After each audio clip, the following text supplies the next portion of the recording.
Alright, let's sleep. Pull the blankets up to your chin. Fluff your pillow. Turn off your phone and let the world outside fade away. Tonight, we're going to travel back in time to the end of the 14th century, to a small English town called Bishop's Lynn, nestled on the muddy banks of the river Grey Ouse, where the North Sea winds blow cold and salty, and the church bells ring out the hours of the day. We're going to meet a woman who was, by all accounts, utterly impossible.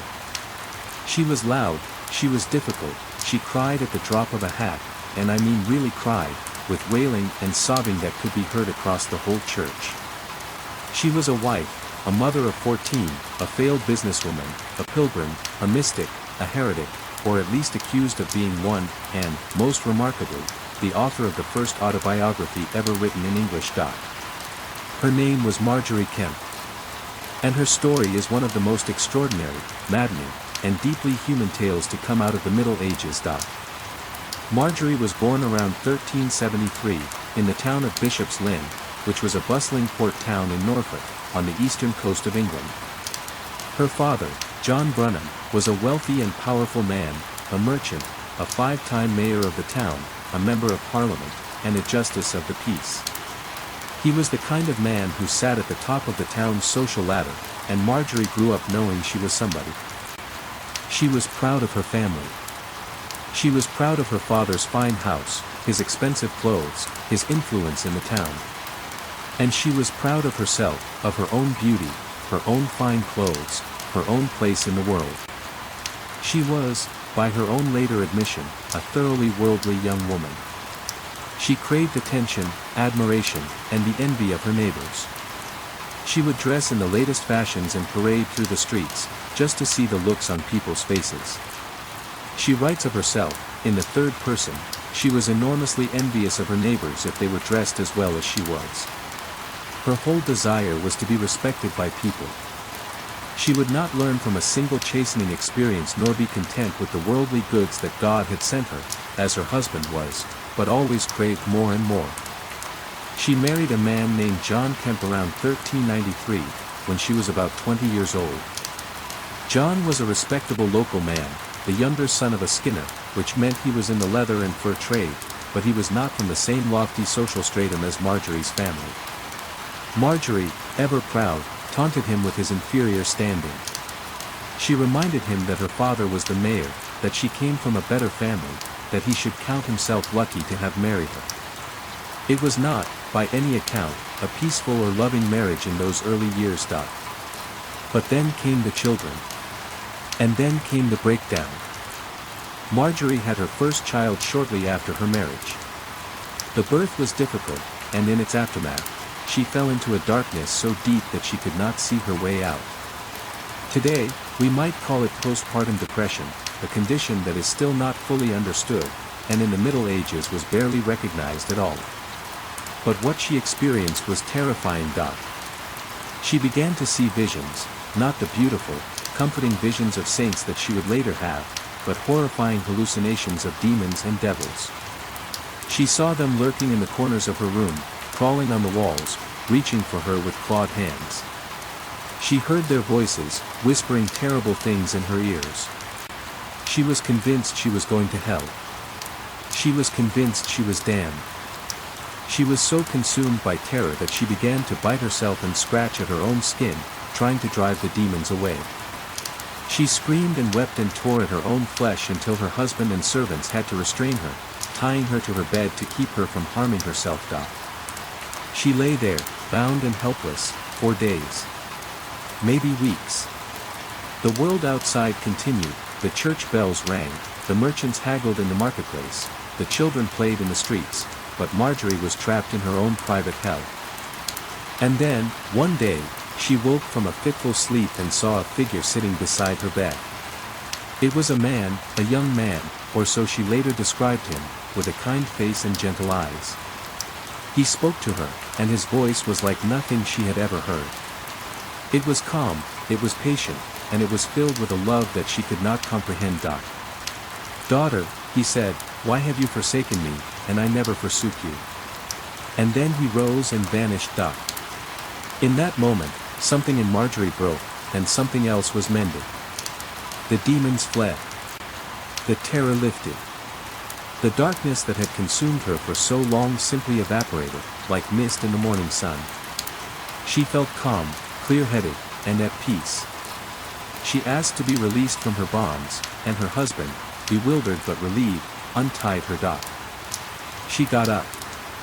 She went back to her life. But something had changed inside her, something she could not quite understand and would not fully grasp for many years. She had been visited by Jesus Christ himself. And that visit would set the course of the rest of her life. But she did not become a saint overnight. In fact, for the next decade or so, she continued to live a thoroughly worldly life. She had more children, eventually 14 in total, which is an astonishing number, even by medieval standards. She ran a brewery, which was a respectable business for a woman of her social standing. Brewing ale was one of the few trades that women could openly pursue. She was, by her own account, out of pure covetousness. She wanted to make money, and she wanted to be successful. But the brewery failed. The ale went bad. The customers went elsewhere. Margery lost money, lost face, and lost her confidence. She interpreted this as God's punishment, a sign that she was not meant to pursue worldly success.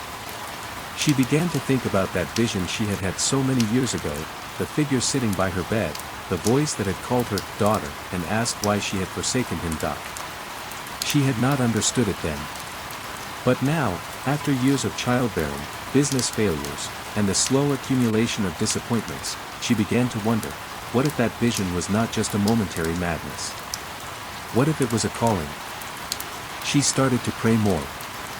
She started to go to church more. She started to weep, not with the hysterical terror of her earlier breakdown, but with a new kind of weeping, a weeping that came from somewhere deep inside her, a weeping that she could not control and did not want to control. She would be sitting in church, listening to the priest, and suddenly she would be overcome with tears. Great, heaving sobs would rack her body, and she would cry out loud, right there in the middle of the service, disturbing everyone around her. The congregation was not pleased. The priest was not pleased. The town authorities were not pleased. In medieval England, public displays of emotion were not encouraged, especially from women. Women were supposed to be quiet, modest, and submissive. They were not supposed to wail in church like a wounded animal. They were not supposed to draw attention to themselves. But Margery could not stop. She would try to suppress her tears, but they would burst out anyway. She would try to leave the church when she felt the weeping coming on, but sometimes she couldn't make it to the door in time. She would cry and cry and cry, and the people around her would stare and whisper and shake their heads. She did not care. She felt that her tears were a gift from God, a sign that she was being touched by the Holy Spirit. She felt that her weeping was a form of prayer, more powerful than any words. She felt that God wanted her to weep, and she would weep, no matter what anyone else thought. This, as you might imagine, did not make her popular. She also began to wear white clothes, which was a statement, because white was the color of virginity, and Margery was neither a virgin nor a nun. She was a married woman with 14 children, and she was walking around in white like some kind of holy bride of Christ. The townspeople were scandalized. They thought she was a hypocrite, or a madwoman, or both.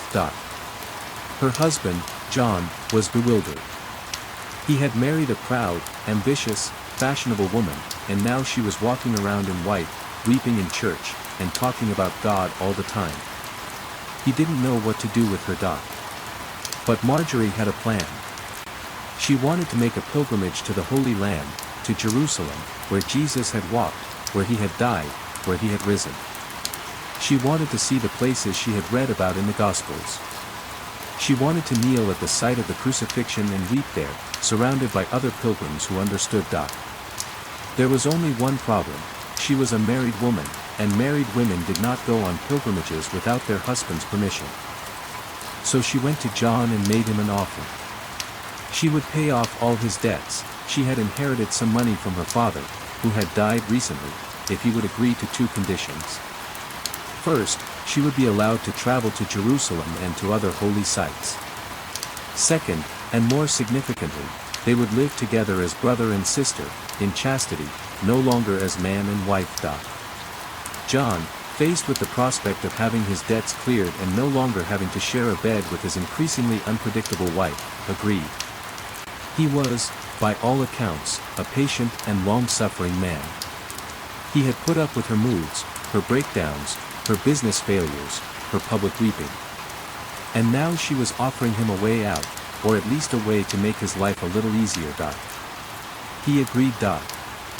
And so, around 1413, Margery Kempe set off on her pilgrimage to the Holy Land. She was about 40 years old. She had 14 children, a husband who had agreed to a chaste marriage, and a burning desire to see Jerusalem. She traveled by ship from the port of Yarmouth, on the east coast of England, across the North Sea to the Low Countries, and then overland through Germany, across the Alps, and down into Italy. It was a journey of thousands of miles, over dangerous roads, through hostile territory, in an age when travel was slow, uncomfortable, and frequently fatal. She traveled with a group of other pilgrims, all of them men. There were merchants, priests, and knights, all making their way to the Holy Land. And Margery, as you might imagine, was not an easy traveling companion. She wept constantly. She argued with the other pilgrims about their sinful behavior. She told them they were going to hell if they didn't repent. She lectured them about their swearing, their drinking, their gambling, and their generally ungodly ways. The men were not impressed. They tried to ditch her. They tried to leave her behind in various towns along the way. At one point, she found herself traveling alone with an old man she had met on the road, because her companions had abandoned her. But she kept going. She was determined to reach Jerusalem. And eventually, she did. When she first saw Jerusalem from a distance, she was overcome with emotion. The city rose up before her, golden in the late afternoon light, its walls and towers standing as they had stood for centuries. She fell to her knees and wept, not the quiet weeping of a lady, but the loud, wailing, gut-wrenching sobbing that had become her trademark. She spent 3 weeks in and around Jerusalem. She visited the Church of the Holy Sepulchre, where she knelt at the site of the crucifixion and wept for hours. She visited Mount Calvary, the place where Jesus had been crucified. She visited the Mount of Olives, the Garden of Gethsemane, and all the other holy sites that she had dreamed of seeing. And everywhere she went, she wept. She wept so much that her fellow pilgrims, who had, by this point, mostly accepted that she was simply a strange and difficult woman, began to wonder if she was genuinely touched by God or just completely unhinged. But Margery did not care. She was in Jerusalem, the city of her Lord, and she was exactly where she was supposed to be. From Jerusalem, she traveled to Rome, where she visited the tombs of the apostles and had more visions. She journeyed to Santiago de Compostela in Spain, one of the most important pilgrimage sites in Christendom. She traveled through Italy, Germany, and the Low Countries, visiting shrines, meeting holy men and women, and weeping everywhere she went. She also encountered the authorities. Again and again, she was accused of heresy, the crime of holding beliefs that went against the teachings of the Church. She was brought before archbishops, bishops, and the mayor of her own town. She was interrogated, threatened, and briefly imprisoned. She was told to stop weeping in public, to stop wearing white, to stop talking about her visions, to stop being such a nuisance. But she refused. She argued with the clergy. She defended her visions. She told the archbishops that they were wrong, that God had spoken to her, and that she was not going to be silent just because they found her inconvenient. She was, in short, a nightmare for the authorities. But she was also, in her own way, a figure of remarkable courage. She was a woman in a world that did not value women's voices. She was a layperson in a world that valued clerical authority. She was a mystic in a world that was suspicious of mystics. And she refused to be silenced. She also, at some point during her travels, visited the anchorite Julian of Norwich, one of the most important mystics of the medieval period. Julian was a woman who had lived as a recluse for decades, walled up in a small cell attached to a church, devoting her life to prayer and contemplation.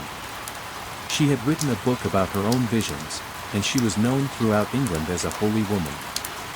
Margery traveled to Norwich to meet her. We don't know exactly what they discussed. Julian's advice to Margery has not survived, but we can imagine the scene. Two extraordinary women, both of whom had experienced visions of God, both of whom had been dismissed and ridiculed by the authorities, sitting together in Julian's tiny cell, sharing their stories. Julian would have been old by then, in her 70s, perhaps. Margery was in her 40s. Julian had lived a life of quiet contemplation, while Margery had lived a life of loud, public, often chaotic devotion. But they had something in common. They had both been touched by something beyond the ordinary, and they had both chosen to follow that touch, no matter where it led. We don't know if Julian approved of Margery. Some scholars have suggested that she may have been skeptical of Margery's more extreme behavior. But we do know that Margery considered Julian a wise and holy woman, and that she valued her counsel. After her years of traveling, Margery returned to England, to her husband, to her town, to her life. But she was not the same woman who had left. She had seen Jerusalem. She had walked where Jesus walked. She had endured hardship, persecution, and the scorn of her fellow travelers. She had argued with archbishops and survived. And she had a story to tell. But there was a problem. Margery could not read or write. She was illiterate, like most women of her time. She had never learned her letters. She had no way of recording her own story. So she did what any determined woman would do. She found someone who could write for her. She dictated her story to a scribe, first to her son, and then to a priest. She told him everything: her childhood, her breakdown, her visions, her marriage, her pilgrimage, her weeping, her arguments with the clergy, her meetings with holy people, everything. She spoke in her own voice, in the English of her time, and the scribe wrote it down. The result was the Book of Margery Kempe, the first autobiography written in the English language. It is a remarkable document, because it is so unvarnished, so honest, so utterly human. Margery does not present herself as a saint. She admits her sins, her pride, her covetousness.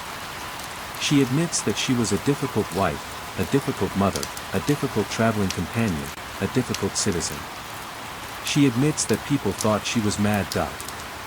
But she also insists that she was not mad, that her visions were real, that her tears were real, that her love for God was real.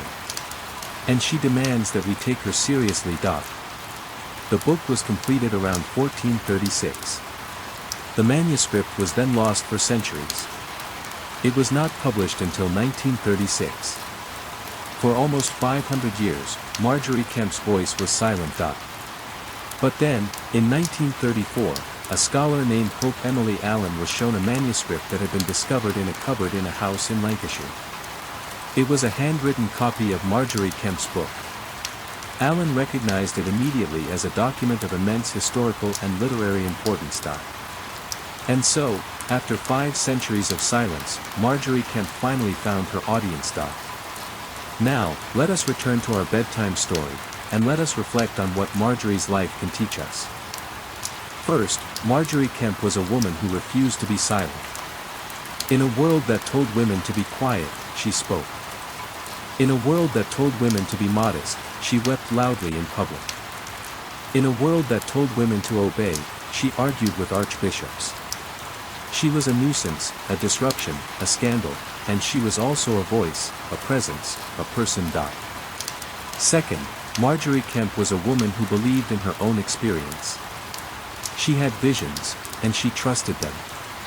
She felt the presence of God, and she acted on that feeling. She did not let the authorities, the priests, the bishops, the mayors, tell her that her experience was invalid. She insisted that her inner life was real, and that it mattered. Third, Margery Kempe was a woman who traveled. She walked thousands of miles, by foot and by ship, through foreign lands, among strangers. She was not a passive observer of the world, she was an active participant. She went to Jerusalem, Rome, Compostela, and countless other places. She saw the world, and she brought back stories. Fourth, Margery Kempe was a woman who struggled.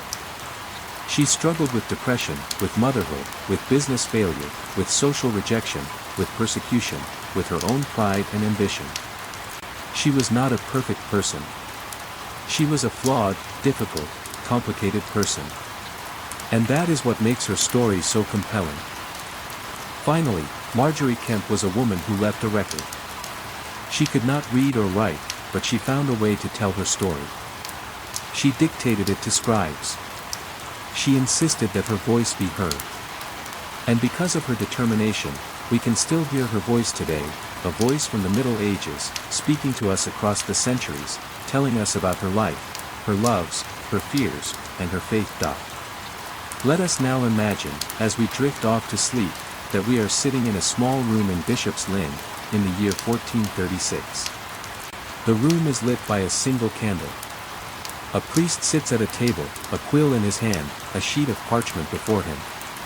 He is writing, slowly and carefully, in the language of the people, not Latin, but English. And in front of him sits a woman. She is old now, in her 60s, her face lined with years of weeping and travel. She wears a simple white dress. Her eyes are bright, and her voice is strong. She is telling her story. She speaks of her childhood, of her father the mayor, of her pride in her fine clothes. She speaks of her marriage, of her children, of the darkness that fell on her after the birth of her first child. She speaks of the vision of Jesus that saved her. She speaks of her brewery, her failure, her slow turn toward God. She speaks of her pilgrimage to Jerusalem, of the ship that carried her across the sea, of the fellow pilgrims who abandoned her, of the old man she met on the road. She speaks of the moment when she first saw the city, when she fell to her knees and wept.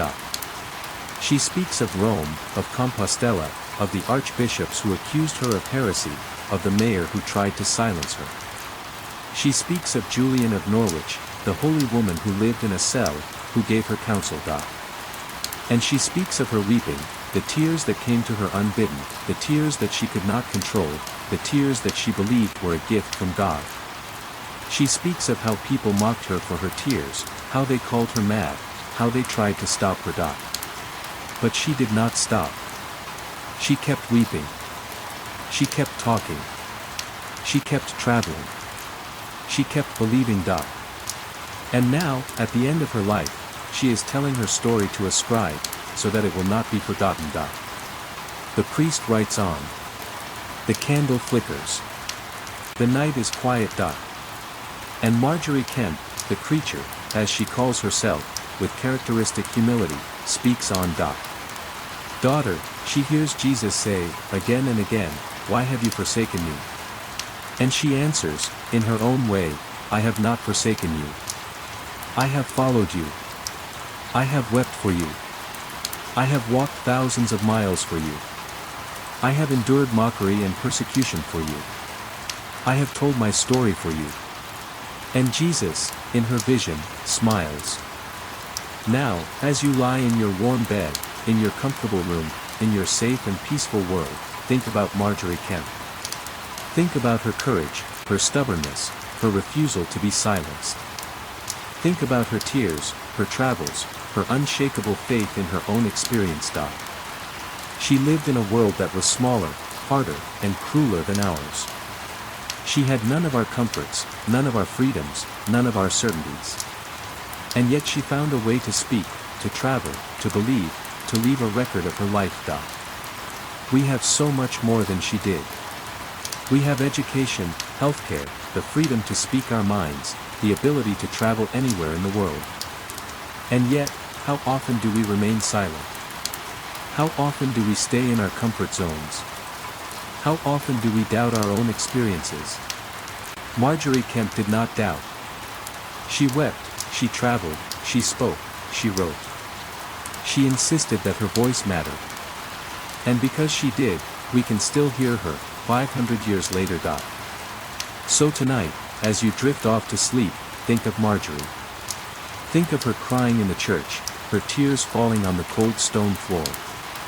Think of her on the road to Jerusalem, her feet blistered, her heart full of longing. Think of her in the cell of Julian of Norwich, two women sharing their visions. Think of her dictating her story to a scribe, her voice steady and strong. And when you wake tomorrow, remember, your voice matters too. Your experience matters. Your story matters. Speak it. Write it. Share it. Like Margery Kempe, do not be silent. Sleep well. Sleep deeply. And may your dreams be as vivid, as strange, and as full of wonder as the dreams of Margery Kempe. Good night.